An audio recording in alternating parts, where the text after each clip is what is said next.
Еще в 2022 году была принята основная поправка, которая касалась именно вопросов языка. Речь идет об абхазском и русском языке.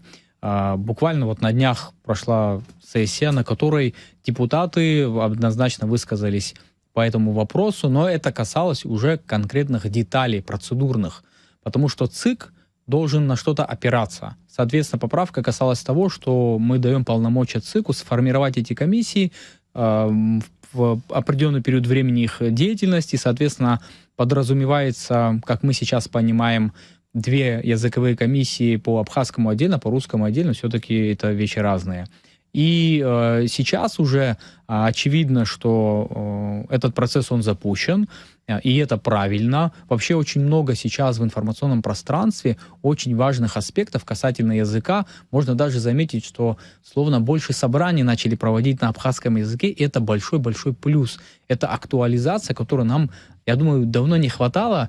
И сейчас это такой вот положительный аспект, и я считаю, вот эта единогласная поддержка в парламенте тому подтверждение. В первую очередь мы говорим о том, что Центральная избирательная комиссия сформирует языковые комиссии специальные по образу и подобию, которые создаются для кандидатов в президенты. Сейчас логика такая.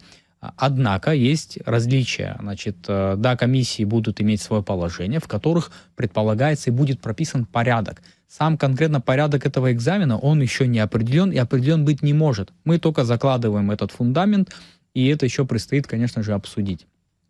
Наиболее перспективным многим кажется из тех обсуждений, которые мы проводили, действительно нечто похожее на то, как проходит экзамен для кандидатов в президенты, когда члены комиссии будут оценивать, владеет человек или нет.